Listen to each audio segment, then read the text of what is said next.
এইভাবে আলুগুলোকে আমি সবগুলোকে ফাটিয়ে নিচ্ছি। আমি আজ একটা এই যে ছোট্ট ছোট আলু নিয়েছি, দেখো এই ছোট্ট ছোট আলুর দারুণ স্বাদের রেসিপি। একে খোলা ছাড়াতে হবে না, কিচ্ছু নয়। দেখছো ছোট্ট ছোট আলু, একে বাতিল খাতায় ফেলে দেওয়া হয়, কেউ খেতেই চায়।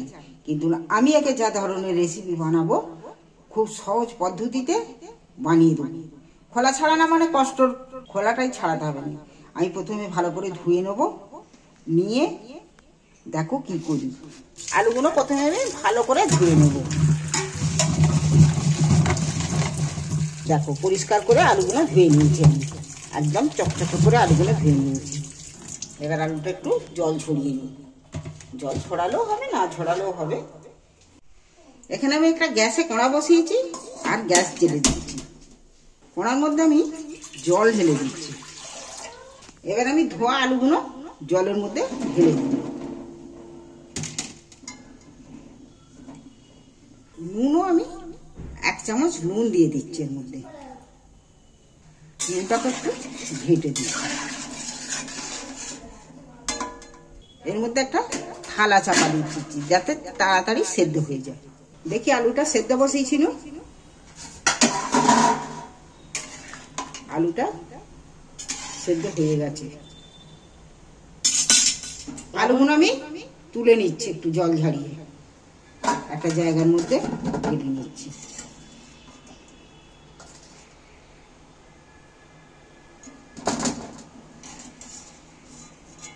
গ্যাস অফ করে দিয়েছি।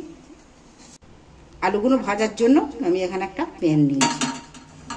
এখানে সরষের তেল আমি একটু অল্প করে তেল দিয়ে দিচ্ছি। তেলটাকে আমি চালিয়ে নিই। আলু একটা একটা করে সাজিয়ে নিচ্ছি।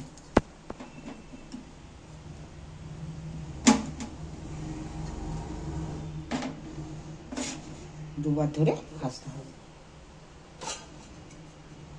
এখানে আমি একটা গ্লাস নিয়েছি, গ্লাসে করে এইভাবে আলুগুলোকে আমি সবগুলোকে ফাটিয়ে নিচ্ছি।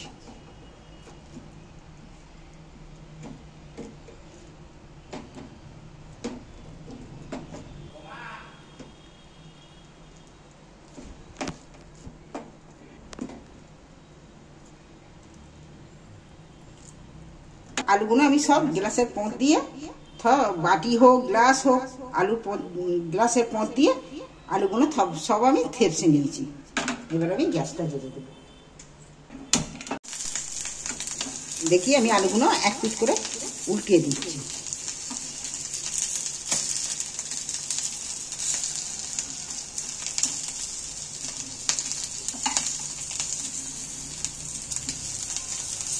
দেখো আলুগুলো এক পিস করে কত সুন্দর ভাজা হয়ে গেছে। দেখো এই আলু ভাজার স্বাদ কিন্তু সম্পূর্ণ আলাদা। আমি একটু নুন দিয়ে দিচ্ছি, প্রত্যেকটা আলুতে, আলুর মাথায় একটু করে নুন দিয়ে দিচ্ছি।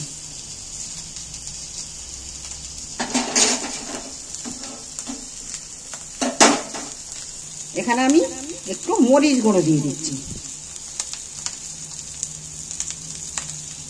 আলু ভাজার উপরে মরিচ গুঁড়ো ছড়িয়ে দিচ্ছি।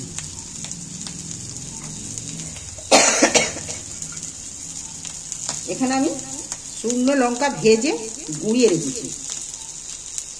সেই শুকনো লঙ্কা গুঁড়ো আমি এর মধ্যে দিয়ে দিচ্ছি, ছড়িয়ে দিচ্ছি। Chilli flakes. এবার আমি ফের আরেকবার করে উল্টিয়ে দিচ্ছি। এই আলু ভাজা, এইভাবে একবার আলু ভাজা বাড়িতে বানিয়ে খেয়ে দেখবে, দুর্দান্ত স্বাদের আলু ভাজা। এইভাবে আলু ভাজা খেলে, এই খোলা শুধু আলু ভাজা, এইভাবে আলু ভাজা খেলে দারুণ স্বাদের আলু ভাজা। তোমরা দেখবে একবার খেয়ে। আমি বেড়াতে গেছিলাম, বিহারে ভাতের সাথে দিয়েছি আলু ভাজা। আমি এবার কি একটু মুখে দিয়ে দেখি যে দারুণ স্বাদের আলু ভাজা।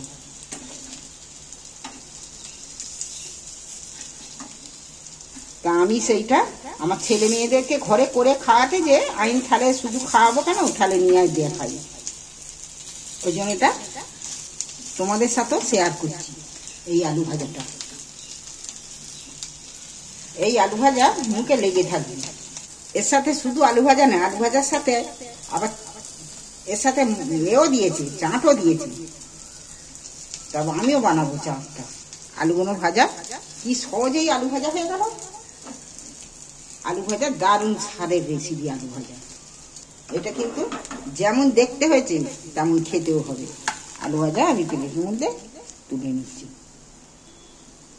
এবার বাকি আলু ভাজাগুলো ফের আমি একবার দিয়ে দিচ্ছি। ভেজি আমি প্যানটার মধ্যে ফের একটু তেল দিয়ে দিলাম। এবার বাকি আলুগুলো আমি ভেজে নেব।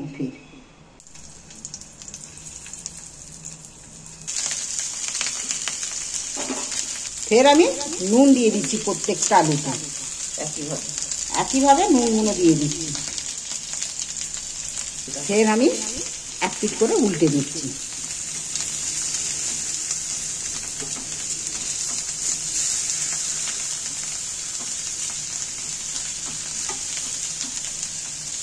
এর ওপরে আমি ফের মরিচ গুঁড়ো ছড়িয়ে দিচ্ছি।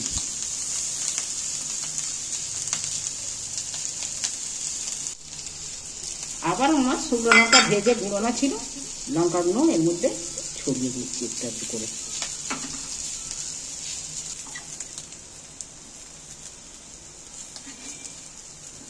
দেখো আলু ভাজা পুরো আমার রেডি। এবার গ্যাস অফ করে দিচ্ছি। এই আলু ভাজা শুধু মুখরোচক, দারুণ খেতে। তবে এটা বিকালবেলা যদি অল্প করে মুড়ি নিয়ে খাও সেও ভালো লাগবে। চায়ের সাথে চপ সিঙ্গাড়া যেমন খাওনি, সেই রকম এই আলুটা খেতে থাকবে চায়ের সাথে, দারুণ লাগবে। দেখো শুধু এপিট ওপিট করে একদম শক্ত শক্ত করে। তবে আমি ফের আলুগুলো ফের আরেকবারও ঢেলে নিচ্ছি ওর মধ্যে। আলুর সাথে একটা মশলা দেওয়া যায় আছে, সেই মশলাটা দিয়ে খাওয়ার জন্য মশলাটা আমি করে নিচ্ছি এখানে। আলুর চাট মশলা বানানোর জন্য আমি এখানে একটা মিক্সারের জার নিয়েছি। গোটা কতে চীনা বাদাম নিয়েছি, এখানে গোটা কতে কাজু বাদামও নিয়েছি।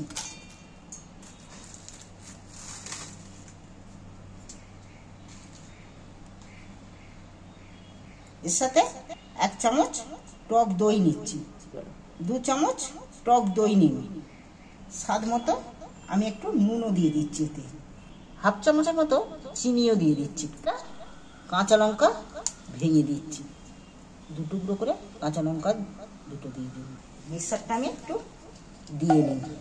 দেখো এই বাদামগুলো আর সব যে মিক্সারের জারে দিলাম, মিক্সারের জারে দিয়ে করে নিয়েছি। দেখতে কত সুন্দর হয়েছে। এবার আমি একটা বাটির মধ্যে ঢেলে নিচ্ছি।